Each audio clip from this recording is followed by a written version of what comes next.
Hello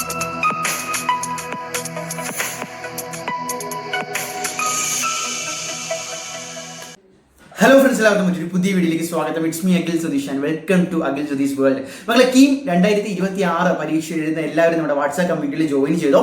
ഇന്നത്തെ വീഡിയോയിൽ നമ്മൾ നോക്കാൻ പോകുന്നത് last time exam tips, last time exam whole tips ആണ്. അപ്പോൾ കൃത്യമായിട്ട് പറഞ്ഞാൽ കഴിഞ്ഞ വർഷം ഒക്കെ നോക്കിക്കഴിഞ്ഞാൽ നന്നായിട്ട് പഠിക്കും, അതായത് എല്ലാം അറിയാം. പക്ഷേ എക്സാം ഹോളിൽ ആ ഒരു പരീക്ഷയുടെ മുന്നിൽ ഇരിക്കുമ്പോൾ ഒന്നും ഓർമ്മ വരുന്നില്ല, അല്ലെങ്കിൽ അറിയാവുന്നത് തന്നെ ഓപ്ഷനിൽ തെറ്റിച്ച് വയ്ക്കുന്നു, റാങ്ക് വളരെ വളരെ പിന്നിലോട്ട് പോകുന്നു, പ്രതീക്ഷിച്ച കോളേജുകൾ കിട്ടുന്നില്ല, അവസാനം റിപ്പീറ്റ് ചെയ്യേണ്ട അവസ്ഥ വരുന്നു, അല്ലെങ്കിൽ വേറെ ഏതെങ്കിലും ഡിഗ്രി പോലുള്ള കോഴ്സ് എടുക്കേണ്ടി വരുന്നു. ഇത് യഥാർത്ഥത്തിൽ പലരുടെയും കാര്യമാണ്, പലരുടെയും ജീവിതത്തിൽ ഓൾറെഡി നടക്കുന്ന കാര്യമാണ്. എന്തുകൊണ്ട് ഇങ്ങനെ സംഭവിക്കുന്നു? നിങ്ങൾക്ക് ഒരുപാട് കാര്യങ്ങൾ അറിയാം എന്ന് പറഞ്ഞതുകൊണ്ട് നിങ്ങൾക്ക് ഉയർന്ന റാങ്ക് കിട്ടണമെന്നില്ല.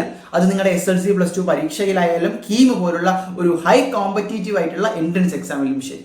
കാരണം നിങ്ങൾക്ക് അവിടെ കിട്ടുന്ന ചുരുങ്ങിയ സമയം കൊണ്ട് നിങ്ങൾക്ക് എന്തറിയാം, അതെങ്ങനെ നിങ്ങൾ അതിൽ അപ്ലൈ ചെയ്യുന്നു എന്നുള്ളതാണ് കാര്യം. അതും ഒരുപാട് അറിഞ്ഞിട്ട് കാര്യമില്ല. 4 ഓപ്ഷൻസ് ഉണ്ട്. ആ ഓപ്ഷനിൽ നിന്ന് കൃത്യമായിട്ട് എലിമിനേറ്റ് ചെയ്ത് പിക്ക് ചെയ്യാനുള്ള ഒരു പ്രത്യേക എബിലിറ്റി, അല്ലെ, ഒരു മെന്റൽ എബിലിറ്റി, അതാണ് ഇവിടെ നോക്കുന്നത്. അതിന് നമുക്ക് എന്തൊക്കെ ചെയ്യാൻ പറ്റും എന്ന് ഒന്ന് വിശദമായിട്ട് തന്നെ നോക്കാം. അതിൽ ഒന്നാമത്തെ കാര്യം, നിങ്ങൾ കൃത്യമായിട്ട് എക്സാമിന്റെ തലേ ദിവസമുള്ളൊരു റഷ് ഒഴിവാക്കുക എന്നുള്ളതാണ്. ഞാൻ ഈ പറയുന്ന കാര്യം, എക്സാമിന് കൊണ്ടുപോകേണ്ട ഹോൾ ടിക്കറ്റ്, ബാക്കി കാര്യങ്ങൾ, ഡോക്യുമെന്റ്സ് എല്ലാം എടുത്തു വെച്ച് ഫ്രീ ആയിട്ട് ആ എക്സാം ഡേയുടെ മോർണിംഗ് തുടങ്ങുക എന്നുള്ളതാണ്. ഇപ്പോൾ ഒരുപാട് പേര് അവിടെ തന്നെ വന്ന് നിന്ന് റിവിഷൻ ചെയ്യുന്നത് കാണാം, ഭയങ്കര റഷായിട്ട്. ഇത് കാണുന്നവർക്കും ടെൻഷനാവും, അത് പഠിക്കുന്നവർക്കും ഫോമും അടിക്കും. ഒരുപാട് കാര്യങ്ങൾ മിസ്സായി പോയിട്ടുണ്ടല്ലോ, അത് ഒഴിവാക്കുക. നമ്മുടെ മെന്റൽ ഹെൽത്തിന് വേണ്ടിയിട്ടാണ് ഞാൻ പറയുന്നത്, അത് ഒഴിവാക്കുക. ഇനി രണ്ടാമത്തെ കാര്യം, നിങ്ങളിപ്പോൾ എഴുതാൻ പോകുന്നത് കമ്പ്യൂട്ടർ ബേസ്ഡ് എക്സാം ആണ്. 4 ഓപ്ഷനുള്ള MCQ ടൈപ്പ് ക്വസ്റ്റ്യൻസ് ഉള്ള ഒരു എൻട്രൻസ് എക്സാമിനേഷൻ ആണ്. അപ്പോൾ കൃത്യം സമയത്ത് എത്തുക എന്നുള്ളത് വളരെ ഇമ്പോർട്ടൻ്റ് ആണ്. അതായത് അതിൽ പറഞ്ഞിരിക്കുന്ന പോലെ അരമണിക്കൂർ മുമ്പെങ്കിലും ആ എക്സാം സെന്ററിൽ എത്തി അവരുടെ നിർദ്ദേശപ്രകാരം അകത്ത് കയറി റിലാക്സ് ആയിട്ട് ഇരിക്കുക. ഇനി ആ എക്സാം തുടങ്ങിക്കഴിഞ്ഞാൽ നിങ്ങൾക്ക് കൃത്യമായിട്ടുള്ള ധാരണ വേണം, ഇത് കീമാണ്. കീമിൽ ഒരു ക്വസ്റ്റ്യൻ ശരിയായി കഴിഞ്ഞാൽ 4 മാർക്കാണ്. 150 ക്വസ്റ്റ്യൻ ഉണ്ട്. ഞാൻ പറയുന്നത് 2 പേപ്പറും കൂടി ചേർത്തിട്ട്. അപ്പോൾ പേപ്പർ 1 എന്ന് പറയുന്നത് മാത്സും, പേപ്പർ 2 എന്ന് പറയുന്ന കെമിസ്ട്രി, ഫിസിക്സ് വരുന്നതാണ്. അതെല്ലാം അറിയാലോ. അപ്പോൾ നമ്പർ ഓഫ് ക്വസ്റ്റ്യൻസ് എല്ലാം നിൽക്കട്ടെ. ഓരോ ക്വസ്റ്റ്യൻ്റെയും മാർക്കുകൾ വന്നു കഴിഞ്ഞാൽ ഒരു ക്വസ്റ്റ്യന് 4 മാർക്കും, തെറ്റിയാൽ 1 മാർക്ക് മൈനസുമാണ്. അതായത് നിങ്ങൾ എത്രയൊക്കെ ശരിയാക്കിയാലും ഒട്ടും അറിഞ്ഞുകൂടാത്ത, അതായത് നിങ്ങൾ കംപ്ലീറ്റ്ലി ബ്ലാങ്ക് ആയിട്ടുള്ള ക്വസ്റ്റ്യൻസ് അറ്റൻഡ് ചെയ്യാതിരിക്കുക. അറ്റൻഡ് ചെയ്താലുള്ളൊരു പ്രശ്നം, അത് തെറ്റിയാൽ നിങ്ങൾ ഓൾറെഡി മറ്റൊരു സ്കോർ ചെയ്ത് വെച്ചിരിക്കുന്ന മാർക്ക് കൂടി പോകുമെന്നുള്ളതാണ്. സിമ്പിളാണ്. അതുപോലെ നിങ്ങൾക്ക് ചെറുതായിട്ടെങ്കിലും ഒരു സ്പാർക്ക് അടിക്കുന്ന, അല്ലെങ്കിൽ എനിക്ക് കറക്കി കുത്താൻ പറ്റും എന്ന് തോന്നുന്ന ഒരു എബോവ് 70% ഒക്കെ കോൺഫിഡൻ്റ് ഉണ്ടെങ്കിൽ അതും നിങ്ങൾ ആൻസർ ചെയ്യാതിരിക്കരുത് എന്നുള്ളതാണ്. മീൻസ് നിങ്ങൾ അവിടെ ഒരു ചെറിയ റിസ്ക് എടുത്തു കഴിഞ്ഞാൽ നിങ്ങൾക്ക് അഥവാ കിട്ടിയാൽ 4 മാർക്ക്, പോയാൽ 1 മാർക്കേ പോവുള്ളൂ. അവിടെ നിങ്ങൾക്ക് 3 മാർക്കിന്റെ ബെനിഫിറ്റ് ഉണ്ട്. ഇത് കറക്കി കുത്താൻ ഞാൻ പ്രോത്സാഹിപ്പിക്കുന്നതല്ല. ചെറിയ ചില ഗസ് വർക്കുകൾ ചിലപ്പോൾ നിങ്ങൾ പോലും പ്രതീക്ഷിക്കാതെ നമുക്ക് അത് ശരിയാകും. പല എക്സാമ്പിളിലും നിങ്ങൾക്ക് തന്നെ ഓൾറെഡി തോന്നിയിട്ടുണ്ടാകാം, നിങ്ങൾ എക്സ്പീരിയൻസ് ചെയ്തിട്ടുണ്ടാകാം.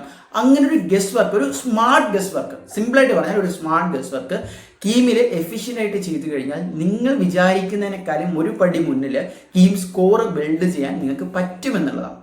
സിമ്പിളാണ്. ഇനി മറ്റൊരു പ്രധാന പ്രശ്നം, പലർക്കും സമയം തികയാതെ വരുന്നതാണ്. അതായത് ആദ്യം തന്നെ നിങ്ങൾ ഈ കീമിന്റെ റിവിഷൻ ചെയ്യുന്നതിനോടൊപ്പം, അല്ലെങ്കിൽ ഒരുപാട് സബ്ജക്റ്റ് പഠിക്കുന്നതിനോടൊപ്പം ഓരോ ക്വസ്റ്റ്യനും എത്ര സമയം അറ്റ്ലീസ്റ്റ് എടുക്കണം, ഏത് രീതിയിൽ ക്വസ്റ്റ്യൻസ് അറ്റൻഡ് ചെയ്താലാണ് ഈ പറയുന്ന സമയത്തിനുള്ളിൽ എല്ലാ ക്വസ്റ്റ്യനും അറ്റൻഡ് ചെയ്യാൻ പറ്റുന്നത്. എല്ലാ ക്വസ്റ്റ്യനും ശരിയാകണമെന്നില്ല. എല്ലാ ക്വസ്റ്റ്യനും കണ്ട് നിങ്ങൾക്ക് പ്രോപ്പറായിട്ട് ആ ഒരു പരീക്ഷയിലെ എല്ലാ ഭാഗത്തേക്കും എത്താൻ പറ്റുന്നത്. ഇതെങ്ങനെ പറ്റും? നിങ്ങൾ ഇപ്പം തന്നെ മോക്ക് ടെസ്റ്റുകൾ മാക്സിമം എടുക്കുക. നിങ്ങൾ മാക്സിമം PYQs സമയം ടൈമർ വെച്ച് തന്നെ നിങ്ങൾ സോൾവ് ചെയ്ത് പോവുക.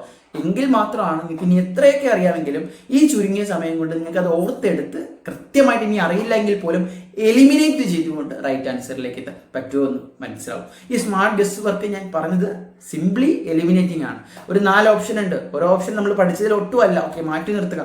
ബാക്കിയുള്ള 3 ഓപ്ഷനിൽ നിന്ന് എങ്ങനെ ശരിയുത്തരം കണ്ടെത്താം എന്ന് പറയുന്നതിന് പകരം തെറ്റുത്തരങ്ങളെ മാറ്റി നിർത്തിക്കൊണ്ട് ഫൈനലി ഒരു ആൻസറിലേക്ക് എത്തുന്ന ഒരു പ്രക്രിയയാണ്. അപ്പം നമ്മൾ കഴിഞ്ഞ വർഷം കീം സ്റ്റുഡൻസിന് വേണ്ടി പ്രത്യേകം സ്മാർട്ട് വർക്ക് എന്ന് പറഞ്ഞ ഒരു സീരീസ് തന്നെ ചെയ്തിട്ടുണ്ടായിരുന്നു. ഇത്തവണ അവസാന നിമിഷം പറ്റുകയാണെങ്കിൽ തീർച്ചയായിട്ടും നിങ്ങളുടെ മുന്നിലേക്ക് എത്തും. സോ ഗൈസ്, കീം 2026 അവസാന സമയം പ്രിപ്പയർ ചെയ്യുന്ന എല്ലാ വിദ്യാർത്ഥികൾക്കും ഇത് അയച്ചു കൊടുക്കുക. മറ്റൊരു വീഡിയോ ആയിട്ട് കാണാൻ തൽക്കാലം നിർന്നു. ബൈ.